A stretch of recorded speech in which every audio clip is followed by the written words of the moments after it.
ಶ್ರೀ ಗುರುಭ್ಯೋ ನಮಃ. ಮೈತ್ರೇಯ ಗುಪ್ತಿನ ಭಗಿನಿಯರಿಗೆ ವಂದನೆಗಳನ್ನು ಸಲ್ಲಿಸುತ್ತಾ ಗುರುಪೌರ್ಣಿಮೆಯ ಶುಭ ದಿನದಂದು ಗುರುಗಳನ್ನು ಸ್ಮರಿಸಿ ಒಂದು ಚಿಂತನ ಮಂಥನ ಮಾಡಲು ಪ್ರಯತ್ನಿಸುವೆ. ಪೂರ್ಣ ಪ್ರಜ್ಞಾಯ ವಿದ್ಮಹೆ ಪೂರ್ಣನಂದಾಯ ಧೀಮಹಿ ತನ್ನೋ ವ್ಯಾಸ ಪ್ರಚೋದಯಾತ್. ನಮ್ಮ ಸನಾತನ ಹಿಂದೂ ಧರ್ಮದಲ್ಲಿ ಗುರುಗಳಿಗೆ ಅತ್ಯಂತ ಪೂಜನೀಯ ಸ್ಥಾನವಿದೆ. ಯಾವುದೇ ಒಂದು ವ್ಯಕ್ತಿ ಯಶಸ್ಸನ್ನು ಸಾಧಿಸಿದಾನೆಂದರೆ ಅವನದು ಒಂದು ಗುರಿ ಇದ್ದು ಅದರ ಹಿಂದೆ ಗುರುಗಳ ಮಾರ್ಗದರ್ಶನವಿರುತ್ತದೆ. ಗುರುವಿಲ್ಲದ ಜ್ಞಾನಕ್ಕೆ, ಬದುಕಿಗೆ ಯಾವುದೇ ರೀತಿಯ ಅರ್ಥವಿರುವುದಿಲ್ಲ.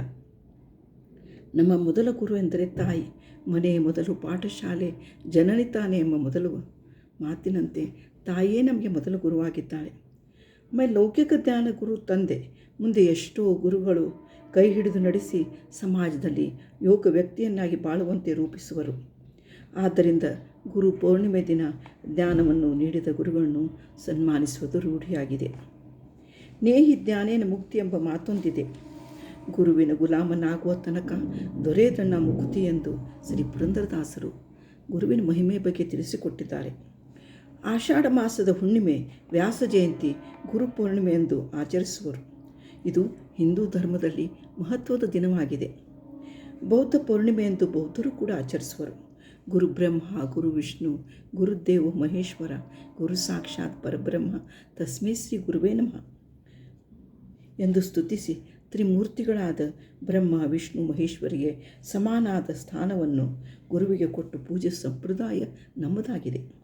ಆಷಾಢ ಮಾಸದ ಹುಣ್ಣಿಮೆ ತಿಥಿಯಂದು ಪೂರ್ಣತ್ವದ ಲಕ್ಷಣವಾಗಿರುವುದು. ಈ ದಿನದಂದು ಮಹಾಭಾರತದಂಥ ಪ್ರಖ್ಯಾತ ಗ್ರಂಥದ ರಚನೆಯು ವೇದವ್ಯಾಸರಿಂದ ಪೂರ್ತಿಯಾಯಿತು. ಆದ್ದರಿಂದ ಈ ದಿನವು ಗುರು ಪೌರ್ಣಿಮೆ ಎಂದು ಆಚರಿಸಲ್ಪಡುವುದೆಂದು ತಿಳಿದು ಬರುವುದು. ವೇದವ್ಯಾಸರು ಹುಣ್ಣಿಮೆಯ ದಿನ ವೇದಗಳನ್ನು ವಿಸ್ತಾರ ಮಾಡಿದ ಆದ್ಯಗುರುಗಳಾಗಿದ್ದಾರೆ. ಅವರನ್ನು ಸ್ಮರಿಸೋಣ. ವ್ಯಾಸಾಯ ವಿಷ್ಣುರೂಪಾಯ ವ್ಯಾಸರೂಪಾಯ ವಿಷ್ಣುವೇ ನಮೋ ವೈ ಬ್ರಹ್ಮನಿಧಿಯೇ ವಾಸಿಷ್ಠಾಯ ನಮೋ ನಮಃ. ಅವರು ಬರೆದ ಗ್ರಂಥಗಳನ್ನು ಪಠನೆ ಮಾಡುವುದು ಮತ್ತು ಅವರ ಗ್ರಂಥ ರಚಿಸಿದನ್ನು ಪೂಜಿಸುವುದು, ಪುರಾಣ ಮಂಗಳ ಮಾಡುವುದು ಬಲ್ಲವರು ಜ್ಞಾನಿಗಳು ಮಾಡುವರು. ಗುರುಗಳೆಂದರೆ ಅಜ್ಞಾನ ರೂಪದ ಅಂಧಕಾರವನ್ನು ನಾಶ ಮಾಡಿ ಆತ್ಮಾನುಭವ ಎಂಬ ಜ್ಞಾನವನ್ನು ಕರುಣಿಸುವ ಸಾಕ್ಷಾತ್ ಭಗವಾನ್ ವಿಷ್ಣುವೇ ಆಗಿದ್ದಾರೆ. ಅದಕ್ಕೆ ಕೃಷ್ಣಂ ಒಂದೇ ಜಗದ್ಗುರುಂ ಎಂದು ಜ್ಞಾನಿಗಳ ಅಭಿಪ್ರಾಯವಿದೆ. ಆಚಾರ್ಯ ದೇವೋಭವ ಎಂದು ಗುರುಗಳಿಗೆ ಯಾವತ್ತೂ ಪ್ರಾಮುಖ್ಯತೆಯನ್ನು ಕೊಡಲಾಗಿದೆ.